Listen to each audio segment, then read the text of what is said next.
Hello, this is Leslie Walker Hirsch for Glass Alliance, New Mexico, and today I'm very happy to be speaking on FaceTime with Patrick Morrissey. Patrick is an artist who works in glass and he lives right here in Santa Fe. He has a master's degree in fine arts from Southern Illinois University and has also studied at Penland. Patrick is also the instructor at the Santa Fe Community College marvelously famous glass class, and he's also an instructor at the American Indian Arts Institute of Art. He is also the co-founder and co-owner of Prairie Dog Glass at Jackalope on Cerrillos Road. Hi, Patrick. It's good to see you. Hi, Leslie. It's good to see you too. Great. Usually I just see you in class, but now I can see you right here. And also, Patrick is a former member of Glass Alliance New Mexico, so he's one of our own. And today I want to ask Patrick some questions and he can fill us in on the answers. So, Patrick, how did you first know that glass was going to be the way that would be a good way for you to express your ideas and yourself? Well, I did a little bit of stained glass in high school, but a lot of clay work. And then after that, I got accepted to Penland School of Crafts in North Carolina. And down there, I started glass blowing. And it took about a week to figure out I really liked it a lot. So, and at When, that some, point, I was off and running. And when that was something hits like 1978. that, it's like lightning, isn't it? Mm-hmm.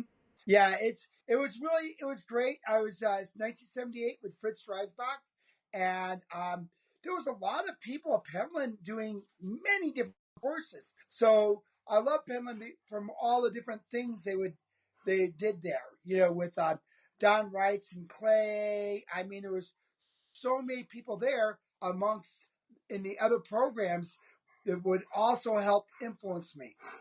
Interesting. So, who were your mentors there at Penland or at Southern Illinois? Well, at Penland, it was just a huge amount of people. It would change every 2 or 3 weeks. So I don't know if I had any specific, but I really enjoyed it all.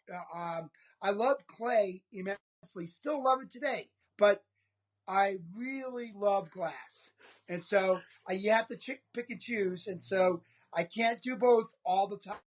So, and the glass studio that I own, it takes up a lot of my time. And so it's sort of one. And so, where do you get your inspiration for making new stuff? Um, I just start working and I like to read the pieces that I'm working on or the materials that I'm working on. A lot of my stuff is usually mixed media, mostly steel and glass. And when I start a piece, I just sort of let it go and not really worry about what it actually says. And then I go ahead and put the glass in it. And then at that point, I start to read it. I let the piece speak to me as I go along. And there's a lot of formulas that I like, so I just follow a certain formula, and that puts me in a good spot. And at that point, I just say, "Oh, I need a little more detail in that corner," you know. And then once the pieces are done, that's when I really start to learn a lot about what it is I'm making. They really expose themselves in the end, you know. So, what kind of advice would you give to beginning artists who want to work in glass, either blowing or fusing? What would you tell them to do? Well, I early on I worked with Harvey Littleton, and he actually wrote a little book, and it was called "Technique is Cheap." And so he preached that a lot when I was down in North Carolina. And what he really means is, it's not that being good technically is important. He would never say that. But what he's saying is, love your work first. And anyone who loves their work, loves what they're doing, will always find way more techniques to deal with or to develop when they love their pieces. And so I'm always telling that to people. It's just love what you're making, watch where it takes you, and the technique will follow. Well, that's certainly a lot like the advice you've given us in glass class, where at least some of us are just beginners. Yeah. So, Well, I mean, Patrick, oh, go it's ahead. I'm fun to work sorry. with you. So So, Patrick, I asked you to pick out a piece that you've made and to mhm. tell us about it. So, what did you pick out? I'm dying to Well, know. yeah, yeah. Here you go. This is one of my Fire and Ice series right here. Okay, and this is forged steel down the bottom, and then this is colored glass, yellow, and then the other part is like a red, and I can even spin it around so you can see the multiple openings. Okay, and this is all sandblasted and carved, and I often think that these are like hearts. When I grew up in Connecticut, um, I was around a lot of apple trees, and so I always liked this kind of driftwood kind of look, or in this case, like a vein. And then I would carve these out so like there's different chambers, and so it's somewhere between a heart and a seashell is what I really feel about them.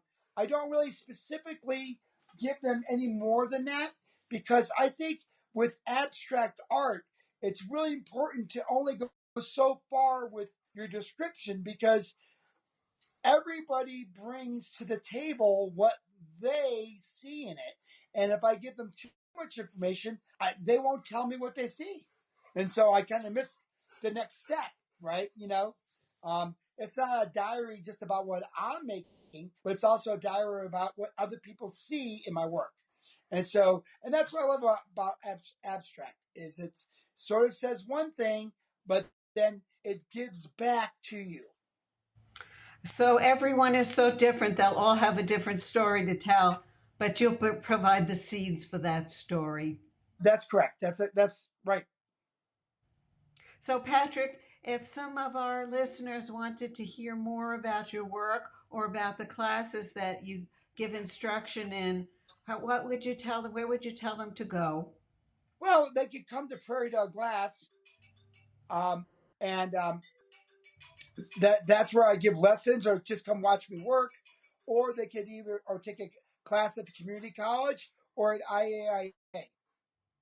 Okay, well, that's all great. So why did you pick this piece of glass to talk about instead of the many others that you've made? What do you like about this? I mean, you've told us a lot Oh about yeah, it. yeah. I like each one.